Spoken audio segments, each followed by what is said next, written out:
안녕하십니까, 문털란TV입니다. 월성 원전 경제성 조작 사건을 수사 중인 대전지검 형사 5부가 백운규 전 산자부 장관에 대해 전격적으로 사전 구속영장을 청구한 이후 이 여권의 검찰 때리기가 격화되고 있어 정권과 검찰 간의 충돌 조짐이 수면 위로 올라오고 있습니다. 여당 대변인은 물론 정부의 총리까지 검찰 수사를 비난하고 나섰습니다. 이러한 반응은 백 전 장관에 대한 구속영장 청구가 청와대를 향한 수사로 이어질 것에 대한 두려움, 또 두 달여 앞으로 다가온 재보궐선거 전에 청와대의 개입 관련 수사가 미칠 부정적 영향 등에 대한 두려움이 반영된 것으로 볼 수 있습니다.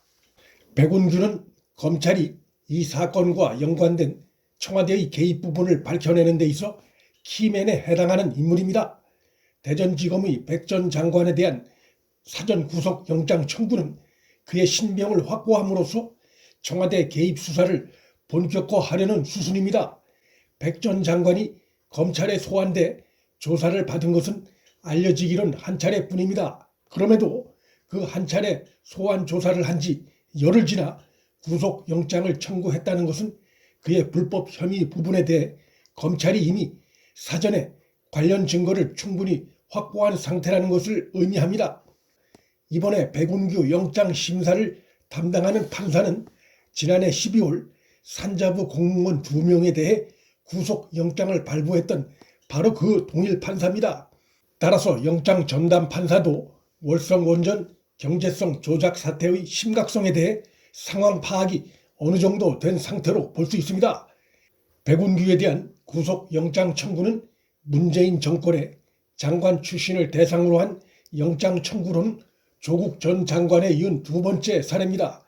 조국의 경우는 영장법원도 그의 혐의의 심각성을 인정하면서도 부인 정경심이 이미 구속된 상태라는 것 등을 감안해 영장을 발부하지 않았습니다. 백 전 장관에 대한 영장이 발부되면 문 정권 장관 출신 인물로는 첫 구속 사례가 될 뿐만 아니라 문재인 정권 탈원전 정책에 대한 법원의 1차 판단이란 점에서 파장은 상당할 수밖에 없습니다. 한마디로 백운규에 대한 검찰의 이번 영장 청구는 문재인 정권의 핵심 정책의 심장부를 겨눈 측면이 있습니다. 이번 영장 청구 최상층부엔 물론 윤석열 검찰총장이 있습니다.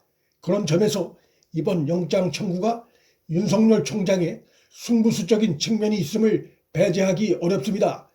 영장 전담 판사로서도 이번 사안의 정치적 심각성을 의식하지 않을 수는 없을 것으로 보이나 최근 여권의 판사 길들이기 행태에 대해 일선 판사들이 분노하고 있는 점, 또한 법조계와 대한민국을 흔들고 있는 대법원장 김명수의 정권 눈치보기 행태에 대해 판사들이 분노하고 참담해하고 있는 점들도 주요 상황 변수가 될 수 있습니다. 백운규가 감사원이 원전 감사에 본격 착수할 무렵 산자부 공무원들을 시켜 감사가 검찰 수사로 이어질 수 있다는 우려가 담긴 편지를 청와대에 쓰게 한 사실이 최근 드러난 바 있습니다. 청와대를 향한 구조 요청이자 향후 벌어질 사태에 대한 경고의 의미가 담긴 행동으로 해석됩니다. 결국 백운규에 대한 검찰의 사전 구속영장 청구 이후 나타나는 여권의 검찰 때리기는 정권의 불안감이 반영된 것이라 할 수 있습니다. 이런 점에서 곧 발표될 박범계의 검찰 간부 인사에서 월성 원전 수사를 지휘하고 있는 대전지검 이두봉 지검장 등 지부에 대한 교체 인사가 있을지 주목됩니다. 현 정권은 여권이 연루된 의혹이 제기된 라임 사건 수사에서 윤석열 총장의 수사 지휘권을 박탈하면서 금융증권비리 전담 수사팀을 해체한 바 있고, 중앙지검 내 울산 선거 공작 사건 수사팀 역시 공중 분해시킨 바 있습니다.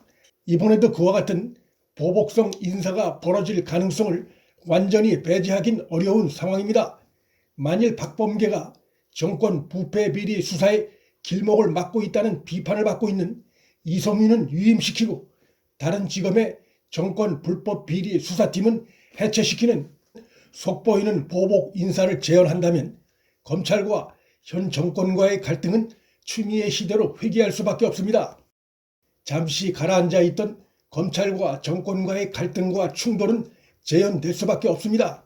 그 같은 인사는 추미애의 검찰권 훼손에 강력 반대했던 검찰 내의 압도적 다수의 뜻에 정면으로 거스르는 행위가 될 것입니다. 박범계 역시 친문재인 라인의 정치인 출신 장관으로서 정권에 위협이 되는 검찰 수사를 무력화시키는데 추미애 못지않게 나설 가능성이 큽니다. 보복성 인사를 통한 검찰 수사 통제 방식은 추미애 시대에 이미 그 약효가 크게 떨어진 방식입니다. 친정권 라인 검사 몇 명을 주요 포스트에 내세운 방식을 고수한다면 검찰 구성원의 반발만 심화될 가능성이 높은 상황입니다. 현 정권이 이번 인사에서 철통 방어막을 친 이성윤이 대검 반부패 부장 시절 문무일 당시 검찰총장을 패싱하면서 불법 출금 사건에 깊숙이 개입한 사실이 6일 조선일보 보도로 드러났습니다. 불법 출금 조치나 외압으로 수사를 중단시키는 행위는 매우 중요한 범죄에 해당되는 것이고, 이런 사안들이 문무일 총장을 패싱한 채 진행됐다는 것은 이성윤의 배후에 청와대의 강력한 개입이 있다는 의혹을 불러일으키고 있습니다. 그 청와대는 문재인의 지시로 움직인다는 점에서 결국 이성윤의 그 같은 아나무인격인 행동의 배후에 문재인의 존재가 있다는 의혹을 불러일으킵니다. 검사가 청와대가 됐든 누가 됐든 검찰 밖의 존재와 손을 잡고 사건을 조율했다면 그 자체가 중대한 검찰농단이고 법 위반 행위입니다. 이런 자를 중앙지검장에 다시 유임시키는 검찰 인사가 성공할 수도 없고 오히려 정권의 역풍을 초래할 가능성이 큽니다. 검찰 구성원의 자발적 협조 없이는 정권의 그 어떤 시도도 성공할 수 없습니다. 쫓기는 문 정권은 윤 총장, 박범계 간의 두 차례 회동에서 사실상 결렬의 길을 선택했고 발표만 남은 것으로 보입니다.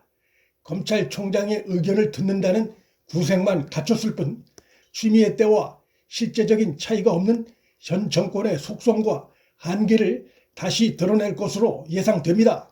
그렇게 될 경우 정권은 검찰과의 잠시 숨 고르던 시간이 지나가고 무리한 인사 재현으로 인한 역풍과 후폭풍에 다시 휘말릴 수밖에 없을 것으로 전망됩니다. 문틀란TV 여기서 마칩니다. 구독과 좋아요, 방송 공유는 방송 제작에 큰 힘이 됩니다. 시청해 주셔서 감사합니다.